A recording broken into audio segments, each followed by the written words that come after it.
Greetings, everyone, and welcome to another episode of Maureen Mooney Presents.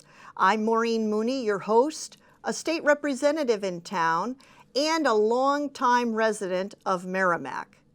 The topic of today's program is very important and very timely, since it only comes around every 2 years, and we're in the middle of it right now.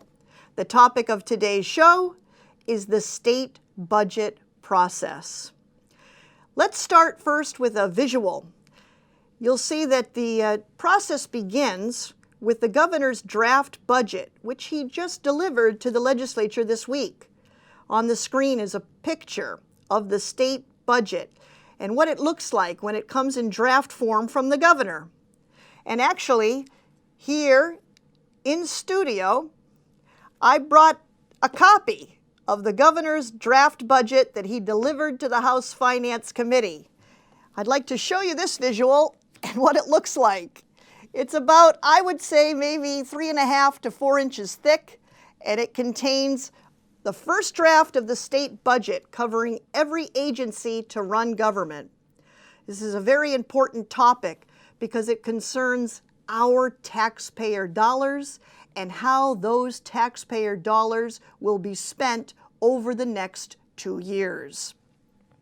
So this program will give you an overview of how the state budget is created and the timeline that happens to adopt the state budget every 2 years. For starters, let's talk dollars and cents. The budget passed last biennium, that is last term, was about $13.6 billion to run the whole state. This year, in the governor's proposed budget that I have on this desk, the proposal is approximately $15 billion to run our state. Now, you may ask, where does the authority come from for the legislature to work on the budget and adopt it and then have the governor sign it into law? And it comes from our state constitution. In fact, in Article 18-A in the Part 2nd, you can see the authority and where it comes from for the legislature to do this every 2 years. I'd like to begin with budget types. There are 2 types of budgets that the state will review and adopt. The first is called the operating budget. Now, that budget is where revenues and expenditures to make government run efficiently are contained. 6 primary areas of government are contained in the what's called operating budget. Those 6 functions are general government, administration of justice and public protection, resource protection and development, transportation, health and social services, and education. Secondly, there is what's called a capital budget. And these are portrayed on the screen so you can get a look of what they are and what they consist of. So the capital budget happens in the first year of each biennium, which is this year, where the legislature shall review the 6-year capital budget and update the extended projects and may approve new projects over the next 6 years. The General Court intends that once a capital budget project has been approved, it shall be funded through each phase of the project unless some extreme and significant event makes further funding inappropriate. Typically, this budget goes and starts at the House Public Works Committee, where various projects of infrastructure across the state are reviewed. I also want to make mention of a provision of New Hampshire law that's very important and related to the state budget process. That is the balanced budget law. It simply says in law that the state cannot spend more than it takes in. Makes a lot of sense and is good for wise budgeting, even on the state level. Next, I'd like to take you through the timing of the state budget from start to eventual adoption. Now, you'll notice throughout this timeline that there are many opportunities all throughout the process for public input. Public input is always welcome on the state budget because we're interested to know and we want our voices to be heard on how taxpayer dollars are spent and in some cases how they should not be spent. So let's walk through the timeline. Remember that the state budget runs on a 2-year cycle called a biennium, and the process starts with preparation, like anything. So let's start with March through October of even-numbered years.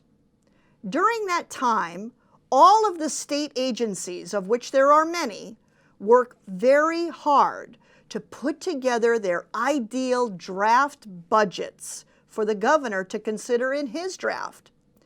All the state agencies, no matter how big or how small, put together how many employees they'll need, what benefits they'll need, and what they will need in order to fulfill their duties as an agency in our government.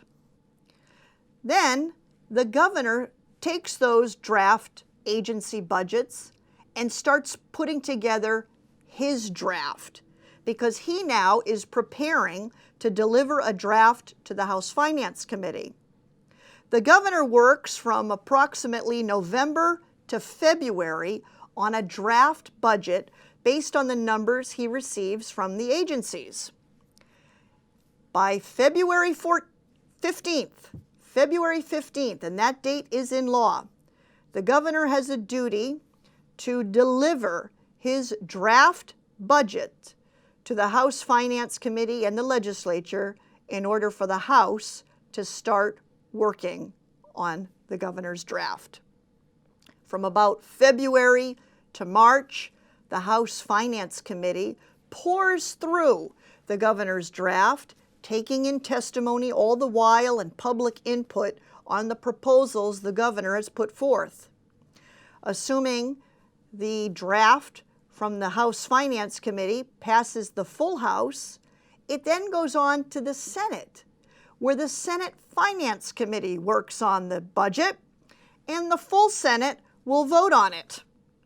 If it passes the Senate, there may be some committees of conferences in May where the House and the Senate iron out some fine details, but if all goes as planned, a budget proposal should be on the governor's desk by June for his signature into law.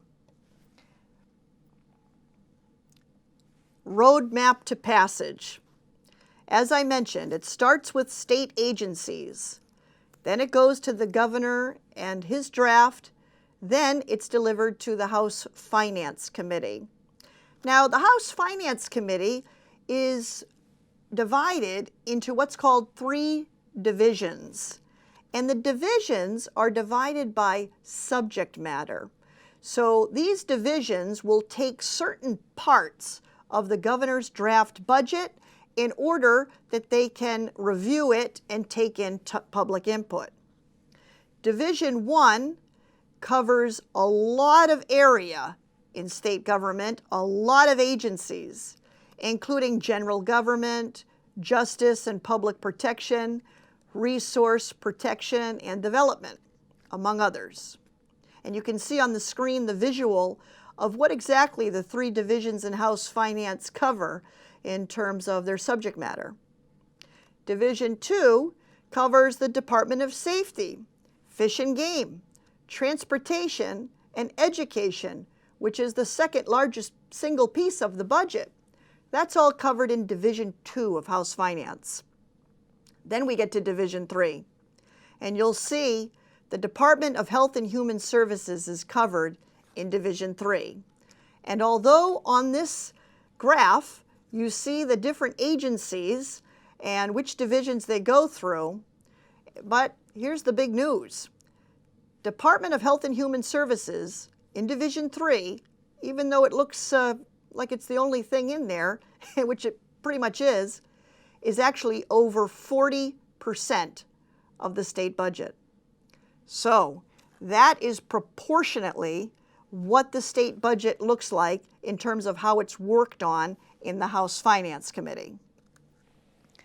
All right, out of the House Finance Committee to the full House. If it passes, then to the Senate Finance Committee, then to the full Senate, and then upon passage to the governor's desk for a signature. Now at this point, you may be wondering, where does all of this money come from in order to fund our government? All of these state agencies and all of the projects that are proposed in the draft budget. Well, the answer is it comes from many revenue sources. On the screen is a list of the revenue that generates the state budget. And a big reminder, all of this revenue money from taxes and federal monies is your money, the taxpayer.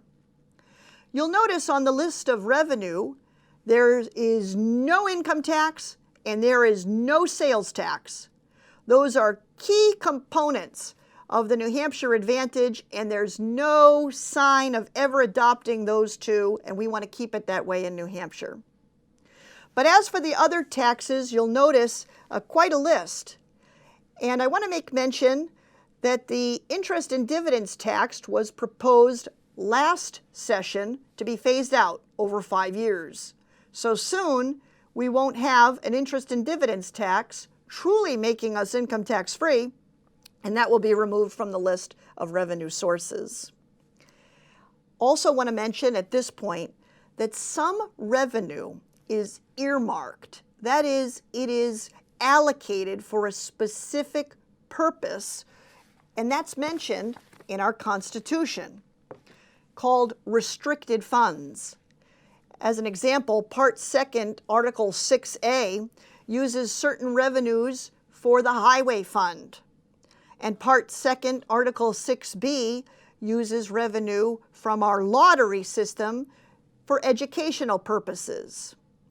But for the most part, revenue generated for the state budget is called unrestricted funds in terms of how they're spent in the general fund or the education fund. All right, it is a very critical time in the budget process. The House Finance Committee has officially been delivered the governor's draft budget. And you may wonder, what's in this document of over 1,000 pages? Well, it's a lot, and it affects every one of us who lives in New Hampshire. But I will review just a few of the proposals that appear in the governor's draft budget. And we'll see over time and over the process how they do in terms of getting to the final version.